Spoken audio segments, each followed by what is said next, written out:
Bonjour à toutes et à tous, vous venez d'embarquer sur les ondes de C'est quoi cette histoire, le podcast qui vous invite à remonter le temps.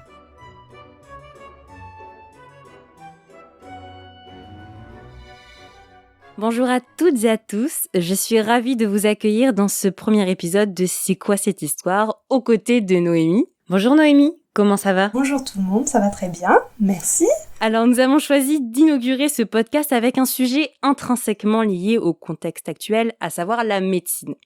Alors avant toute chose, rassurez-vous, dans ce podcast, nous tairons les termes très tendances de Covid-19, de professeur Raoult ou encore de chloroquine. Et oui, il faut croire que ce n'étaient pas des notions très populaires à l'Antiquité, n'est-ce pas Noémie ? Effectivement. Ensemble, nous allons découvrir les pratiques médicinales et chirurgicales dans la Rome antique. Avant de nous plonger réellement dans notre sujet de prédilection, est-ce que tu pourrais nous rappeler, Noémie, les conditions de vie et notamment l'espérance de vie des Romains et des Romaines à l'Antiquité ? Oui, alors effectivement, l'espérance de vie était assez différente de la nôtre aujourd'hui. Il faut savoir que l'espérance de vie dans la Rome antique était plus basse que la nôtre actuellement. C'est un domaine de recherche qui est encore en cours, il faut encore le creuser. Pour le moment, on est surtout basé sur les épitaphes, c'est-à-dire les inscriptions sur les monuments funéraires, qui fournissent généralement l'âge de décès des défunts. Et donc autour du 2e siècle après Jésus-Christ, pour vous donner une idée, on est autour de 21 ans à Rome et 27 ans en Gaule ou encore 45 en Afrique du Nord. Donc c'est des données qui varient selon la situation géographique dans l'Empire, sachant que la mortalité infantile pèse lourd dans cette moyenne. Alors on distingue en Rome antique 2 types de médecine, une dite sacrée et une autre dite savante. Comment se présente la médecine sacrée ? Quelles sont ses particularités et comment se pratique-t-elle ? La médecine sacrée est une médecine qui est tournée vers les dieux, donc comme on le comprend dans son nom, et il s'agit en réalité de sacrifices divins, de remèdes dits magiques, d'ex voto, etc. Donc ce sont finalement des prêtres qui vont intervenir dans le cadre de sanctuaires, ou alors des astrologues qui vont faire des prévisions en fonction du zodiaque, ou encore des mages pour des choses comme des amulettes, des talismans, etc. Alors, ce qui se fait énormément, ce sont donc les ex-voto que je viens d'évoquer. Qu'est-ce que sont des ex-voto ? Ce sont des représentations sculptées, alors en terre cuite, en pierre, en bois, etc., parfois même en or pour les plus fortunés, qui représentent des parties du corps humain, et qui sont déposées dans les temples pour implorer la grâce d'être guéri, ou en reconnaissance d'avoir été guéri. Donc on parle d'ex-voto anatomique. Par exemple, si vous avez un problème auditif, vous allez déposer des représentations d'oreilles. C'est le cas, on en a découvert un certain nombre. Et finalement, ça se recoupe avec les pratiques dans les églises aujourd'hui, où des croyants vont venir déposer par exemple des plaques figurant des organes. Ça se fait encore aujourd'hui, donc c'est quelque chose qui perdure. Par rapport aux divinités qu'on évoque dans le cadre médical, plusieurs divinités sont dédiées à la médecine, donc notamment Apollon qui est le patron des médecins, également Minerve Medica qui est la protectrice des médecins, mais on a pas mal d'autres divinités comme Esculape qui est le dieu de la médecine, Carna qui est spécifiquement dédié aux organes, ou encore Fébris pour la fièvre. Enfin voilà, on a énormément de divinités auxquelles se vouer dans le cadre médical, et également des fêtes, des occasions spéciales pour invoquer les dieux. Par exemple, le 21 décembre, une fête appelée fête des Divalia, qui célèbre la déesse Anguerona, et donc comme son nom l'indique par transparence, qui guérit les angines, mais les maladies cardiaques, enfin voilà, des maladies. Et à contrario se présente la médecine dite savante. Est-ce qu'on y retrouve les prémices de notre médecine actuelle institutionnalisée ? Plus ou moins. Alors c'est-à-dire que dans le cadre de la médecine savante, on est effectivement sur la médecine des chirurgiens, la médecine scientifique. Il faut savoir que à Rome, on n'opère pas véritablement de distinction entre la médecine et la chirurgie. Un médecin doit être à même de réaliser des opérations chirurgicales, mais aussi de préparer des remèdes, comme un apothicaire. Enfin, il doit avoir plusieurs cordes à son arc, disons. Donc le médecin à Rome est appelé medicus, mais il n'existe pas vraiment de groupe professionnel cohérent de médecins. Et le titre de médecin va pas forcément être une garantie de compétence, c'est-à-dire que des gens qui se font appeler medicus vont être parfois des charlatans qui vont utiliser des remèdes miracles qui ne fonctionnent pas véritablement. Alors, comment étaient formés les médecins ? Comment se transmettait ce savoir ?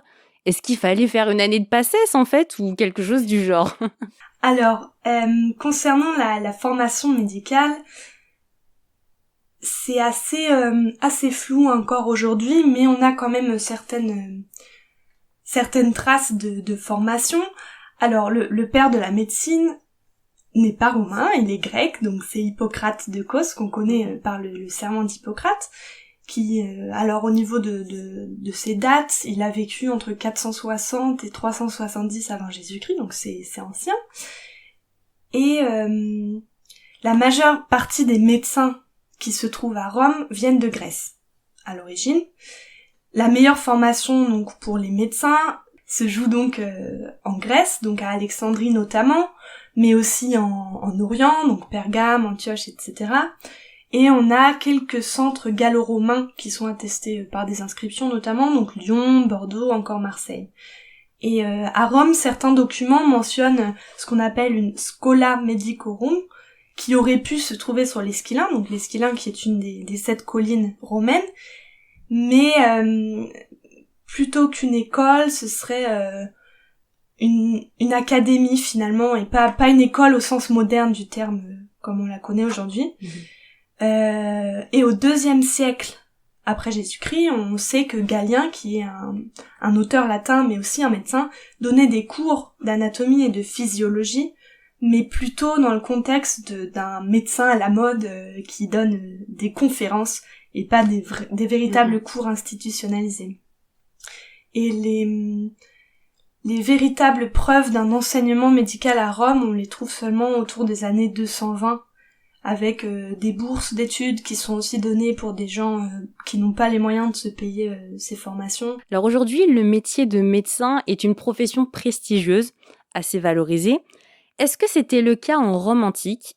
Et de quelle strate de la société fallait-il provenir pour être médecin ? Dans la Rome antique, un Romain, dans l'acception habitant de Rome, ne peut pas exercer la médecine en tant que tel, car c'est un métier qui est considéré comme indigne d'un citoyen romain, puisque on réalise des profits en soignant son prochain et par le biais d'une activité manuelle. Donc, comme on l'a évoqué juste avant, c'était souvent des Grecs qui venaient exercer leur profession de médecin à Rome, mais ces médecins grecs étaient quand même assez influents pour certains. Par exemple, on sait qu'un médecin grec qui s'appelle Asclépiade était extrêmement influent à Rome à la fin du 1er siècle avant Jésus-Christ. Mais le statut des médecins a évolué avec le temps, effectivement. Jules César, par exemple, va accorder la citoyenneté romaine aux médecins étrangers de naissance libre, qui exercent à Rome et officialisent ainsi leur activité. Sous Auguste, donc entre 27 avant Jésus-Christ et 14 après, les médecins obtiennent le droit d'association et certains jalons sont mis en place pour rémunérer, disons, par l'État ces médecins. Et des médecins sont également attachés à des lieux publics, par exemple pour des écoles de gladiateurs, pour des amphithéâtres ou encore des cirques. Voilà, il y a aussi certaines lois qui encadrent la médecine. Pour en citer quelques-unes, la Lex Aquilia, donc qui date de 280 avant Jésus-Christ, qui concerne notamment les punitions qui peuvent être engendrées par un médecin qui laisserait mourir un esclave sans surveillance. Mais ici, c'est assez ambigu puisque ça s'inscrit dans la catégorie de dommages causés à la propriété d'autrui. La propriété d'autrui étant l'esclave. Mais la Lex Cornelia, par exemple, qui date du 1er siècle avant Jésus-Christ, sanctionne, elle, contre l'empoisonnement ou la prescription et l'achat de substances toxiques dans le cadre médical. Donc, malgré tout, le statut des médecins est quand même assez défini dans la Rome antique. Alors, les progrès techniques ainsi que les divers travaux menés au cours des siècles nous ont permis de comprendre précisément le fonctionnement du corps humain, mais à l'époque de la Rome antique, que connaissait-on de l'anatomie du corps humain ? Les connaissances anatomiques ont évolué au fil du temps, ce sont pas les mêmes au temps d'Hippocrate, donc au 5e siècle avant Jésus-Christ, qu'au temps de Cels, par exemple, au 1er siècle après Jésus-Christ. Le développement de l'examen clinique se fait déjà dès Hippocrate, par comparaison avec des corps d'animaux disséqués, donc les dissections étant menées dès le 4e siècle avant Jésus-Christ, mais également en observant les corps des blessés à la guerre, des soldats blessés par exemple. Les dissections de corps humains sont pratiquées à Alexandrie au 3e siècle avant Jésus-Christ. Après, à Rome, on sait que Galien, au 2e siècle après Jésus-Christ, pratiquait des dissections animales publiques, mais devant un auditoire restreint et choisi, en expliquant par analogie le fonctionnement du corps humain. Donc, les connaissances anatomiques étaient liées à ces dissections animales. Les dissections humaines étaient interdites à Rome pendant au moins une bonne partie de l'Empire romain. Est-ce qu'on a retrouvé l'existence de traitements pour soigner des maux précis, comme par exemple un mal de tête, un mal de gorge ? Est-ce que par exemple il y avait l'ancêtre du Doliprane ? Alors, on n'a pas véritablement trouvé de traitement tout fait, on va dire tel quel archéologiquement attesté. Par contre, on conserve un certain nombre de textes. C'est l'avantage puisque les Romains étaient de fervents écrivains, donc on possède énormément de textes. On sait que les traitements, ou en tout cas les médicaments, étaient préparés à partir de substances tirées de végétaux, d'animaux ou même de minéraux qui servent de base. Au 3e siècle après Jésus-Christ, un auteur qui s'appelle Gargile Martial écrit un traité, donc intitulé « Remèdes tirés des légumes et des fruits ». Et dans ce traité, il propose notamment des modes de préparation et d'application de ces différentes substances, à des fins médicales notamment. Pline l'Ancien, lui, au 1er siècle après Jésus-Christ, donc il est un peu antérieur à Gargile Martial, écrit donc son histoire naturelle, et il y réunit les connaissances de son temps sur les végétaux, et notamment des informations qu'il a recueillies auprès de médecins et d'herboristes, en précisant leurs utilisations alimentaires, pharmaceutiques et magiques. C'est un texte qui est traduit en français, donc si la question vous intéresse, c'est totalement accessible. Et donc par exemple, pour citer Pline, il cite des remèdes possibles à partir d'ail, et donc selon lui, l'ail guérit des morsures de serpents prises en décoction, elle soigne des morsures de chiens et des pustules lorsqu'elle est appliquée avec du miel sur une plaie, cru ou cuit, c'est un remède contre l'asthme, macéré frais dans du vin pur additionné de coriandre, c'est une purge excellente. L'ail pilé avec de l'eau vinaigrée, prise en gargarisme, est très bon contre les angines et les maux de dents. Prise avec du sel et de l'huile, il hâte la guérison des déchirures musculaires. Donc vous voyez que ce sont quand même des choses très détaillées et très factuelles finalement. Et donc pour finir sur ce point, les médecins préparent les médicaments avec des plantes qu'ils achètent soit chez l'équivalent d'un herboriste, qu'on appelle le rhizotome, soit à base de produits chimiques qu'ils achètent chez l'équivalent d'un droguiste cette fois, qu'on appelle pharmacopole. Donc en fait, c'est les médecins qui conçoivent eux-mêmes les médicaments. C'est ça. Comme on l'a évoqué tout à l'heure, les médecins sont assez pluridisciplinaires, ils vont faire des opérations, ils vont faire leurs propres remèdes. Médecin, c'est un métier qui est assez généraliste, j'allais dire, pas dans le sens de médecin généraliste comme on le connaît aujourd'hui, mais dans le sens où il faut effectivement savoir faire de nombreuses choses. Mais alors, où est-ce que les médecins exercent ? Est-ce qu'ils ont un cabinet ou est-ce qu'ils se rendent directement chez leurs patients ? Il existe quelques médecins itinérants, donc ils vont partir sur les routes, mais dont l'action est limitée parce qu'ils peuvent pas prendre avec eux un nombre illimité de médicaments, d'instruments, etc. Il existe également des médecins qui sont basés dans les camps militaires, et c'est là que sont créés les premiers équivalents d'hôpitaux militaires finalement, qu'on appelle Waletudinaria, et où on soigne les blessés pendant les campagnes militaires. Mais en dehors de ces deux cas-là, le médecin travaille généralement dans sa maison, qui est convertie partiellement en cabinet, À Pompéi, par exemple, 25 maisons mises au jour contenaient des instruments médicaux. On emploie le terme medicatrinae pour désigner cet ensemble architectural qui regroupe alors un cabinet de consultation, une pharmacie arboristerie, voire parfois même une clinique, dans le sens où certains patients pouvaient y rester sous surveillance après l'intervention si c'était nécessaire. Les médecins sont plutôt généralistes, donc le terme qu'on emploie va être medicus ordinarius, mais il existait aussi certains spécialistes, par exemple des obstétriciens, obstetrix en latin, des ophtalmologistes, ocularius, et comme on l'a mentionné tout à l'heure, donc cette spécialisation chirurgicale. Juste un petit point sur les femmes sont très peu nombreuses dans le domaine médical. Par exemple, sur les 23 inscriptions mentionnant des médecins découvertes en Gaule, seules 3 sont des femmes, donc des medicae. Au IIe siècle, le médecin donc Galien, qu'on a déjà mentionné, fournit une liste très longue de maladies qu'un bon médecin doit savoir traiter, de la migraine à l'attaque cérébrale. C'est très vaste comme sujet, et le médecin Cels, lui, liste les qualités d'un chirurgien dans son traité De Re Medica.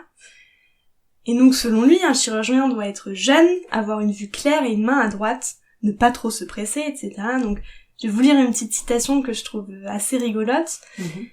Donc Cels écrit « Que sa sensibilité soit telle que, déterminée à guérir celui qui se met entre ses mains et sans être touché de ses cris, il ne se presse pas trop et ne coupe pas moins qu'il faut. » Donc ça résume assez bien ce sujet, je trouve. Alors au niveau des pratiques chirurgicales, est-ce que les opérations se déroulaient sur des personnes conscientes ou bien est-ce qu'on avait déjà recours à des anesthésiants? Et est-ce que les chirurgiens utilisaient des instruments chirurgicaux semblables à ceux qui sont utilisés aujourd'hui? Les chirurgiens d'aujourd'hui n'auraient aucun mal à reconnaître les instruments utilisés par nos chirurgiens romains, dans le sens où ils sont pas si différents de ceux qui sont utilisés aujourd'hui.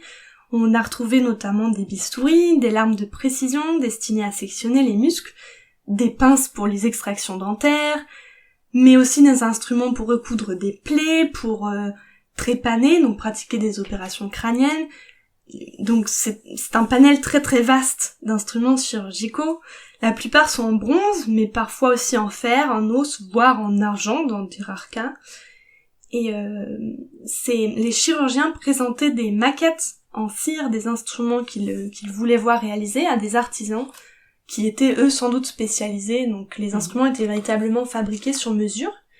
Et concernant l'anesthésie, alors l'anesthésie générale n'existe pas, par contre on utilise des substances analgésiques qui permettent de mieux supporter la douleur. Par exemple les dérivés de l'opium qui sont censés être les plus efficaces, surtout lorsqu'ils sont associés à des breuvages à forte teneur d'alcool. Est-ce que tu peux nous donner des exemples de soins spécialisés comme des soins dentaires ou encore oculaires? Alors pour les soins dentaires, par exemple, la croyance à l'époque était que les trous dans les dents sont liés à un ver qui attaquerait l'émail. Donc on va généralement éliminer les aliments susceptibles de provoquer ces inflammations. On recourt à des remèdes, notamment des bains de bouche, qui vont être à base d'opium, d'encens, de poivre et de jusquiam. Donc la jusquiam, c'est une plante toxique avec des vertus hallucinogènes et anesthésiantes. On va ensuite boucher la cavité dentaire avec des grains de poivre ou des baies de lierre. Et si ça ne fonctionne pas, on va y verser une décoction d'origan et d'huile d'arsenic avant de reboucher à la cire. Donc tout un programme. Tout un programme, exactement. Et généralement, comme ces remèdes ne fonctionnent pas forcément très bien, Pas étonnant, oui. On va finir par arracher la dent, sachant qu'on part d'une simple carie quand même. Oui. Et pour les extractions dentaires, effectivement, on va utiliser des instruments chirurgicaux, notamment le forfex, qui est en fait une tenaille pour arracher les dents. Et si la racine reste coincée dans l'os, on va utiliser un autre type de tenaille appelé risagra. Alors, petite information assez rigolote, je trouve, ce sont surtout les riches romains qui souffrent de problèmes dentaires, puisque leur alimentation très riche en sucre et en hydrates de carbone va causer ces caries. On peut également combler le trou de la dent arrachée, qui n'est pas forcément esthétique, par des dents prélevées sur des bœufs ou des veaux qu'on va façonner pour combler parfaitement la lacune. Et dans son traité, pour finir sur les soins dentaires, Cels évoque une technique de traitement des abcès ou problèmes de gencives qui va vous réconcilier avec votre dentiste, puisqu'il y conseille aux dentistes, dans le cas d'un abcès, d'appliquer un fer rouge directement sur la partie malade. Autant ne pas être douillé en fait. Voilà. Un autre exemple donc de soins oculaires cette fois-ci. Donc les collyres à l'époque romaine existaient déjà, mais ils se présentaient sous forme solide, donc sous la forme d'une pâte sèche que l'on dilue dans un liquide, et non sous la forme liquide comme on la connaît aujourd'hui. Ils étaient notamment fabriqués à partir de castoreum, donc comme son nom l'indique, c'est une substance aux vertus apaisantes issue des sécrétions génitales du castor européen. Les médecins les marquent de leur cachet. Donc leur cachet fonctionne un peu comme un tampon finalement qu'on va appliquer dans la pâte pour éviter les contrefaçons, puisque ces cachets d'oculistes, comme on les appelle, inscrivent en relief leur nom, le nom du médecin sur le collyre, et parfois aussi un petit mode d'emploi du médicament et la posologie, comme on dirait aujourd'hui. Et ces cachets d'oculistes, on en retrouve beaucoup en fouilles archéologiques, notamment en Gaule, en Germanie, en Bretagne. Donc on sait que c'était vraiment attesté. Et donc on peut également opérer les patients de la cataracte à l'époque. J'ai peur pour la suite. Alors donc finalement un assistant venait immobiliser la tête du patient pour pas trop bouger, on s'en doute. Et le chirurgien va venir enfoncer une aiguille entre la cornée et la choroïde et il va faire descendre la cataracte. Voilà pour les soins oculaires. Simplement, avant de conclure là-dessus, il existe aujourd'hui une discipline scientifique donc, qui s'appelle la paléopathologie et qui consiste à étudier les ossements humains découverts dans le cadre de fouilles archéologiques pour comprendre l'état de santé des populations et notamment les pathologies osseuses et dentaires, donc les caries, les abcès, les tumeurs, etc. Et donc cette discipline scientifique nous apporte beaucoup de nouvelles connaissances médicales puisque on peut étudier à même les ossements. Et par exemple, le musée d'histoire de la médecine de l'université de Rome conserve un squelette d'enfant qui a autour de 5-6 ans selon les datations et qui aurait vécu entre le 1er et le 2e siècle. Et cet enfant présente une tumeur au cerveau qui déforme son crâne, mais également une petite ouverture sur son crâne, sur le côté, qui correspond en fait à l'endroit où l'opération chirurgicale a été pratiquée. Et on sait à partir de ces analyses que cet enfant a survécu à l'intervention chirurgicale, mais qu'il est quand même décédé des suites de la maladie un peu plus tard. Comme tu nous l'as indiqué au début de notre entretien, des expériences, notamment des dissections d'animaux, étaient effectuées pour comprendre l'anatomie et créer une analogie entre l'anatomie de l'animal et celui du corps humain. Et est-ce que, plus largement, il existait un intérêt pour la médecine vétérinaire ? Effectivement, on avait déjà un intérêt vétérinaire à l'époque. Alors à Rome, on prend soin des animaux en fonction de leur valeur marchande. Donc on porte un soin particulier aux gros animaux, appelés veterina en latin, c'est-à-dire les animaux de trait, de transport, de compétition, donc les bœufs, les ânes, les chevaux, etc. Les soins des autres animaux d'élevage destinés à la consommation ou à la chasse relèvent pour leur part plutôt des traités d'agronomie. On conserve quelques traités vétérinaires également, notamment l'Hippiatrica, qui concerne la médecine des chevaux, et la Mulomedicina, qui concerne la médecine des mules. La médecine vétérinaire regroupe donc les soins courants des animaux, on parle d'hippologie et de zootechnie, mais également les soins vétérinaires au sens strict, donc l'hippiatrie. Le maintien en bonne santé de l'animal étant la préoccupation première, donc comme aujourd'hui finalement, à plus large échelle. Eh bien, merci à toi Noémie pour toutes ces précieuses informations. Merci à vous. Si jamais vous désirez en savoir plus à ce sujet, Noémie vous a concocté une petite bibliographie que nous ne manquerons pas de vous mettre en description. J'espère que ce premier podcast vous aura plu. Si c'est le cas, n'hésitez pas à vous abonner à notre podcast et à en parler autour de vous. Restez bien connectés, un second épisode de C'est quoi cette histoire arrive très vite. À bientôt Noémie. À bientôt. Et d'ici là, portez-vous bien.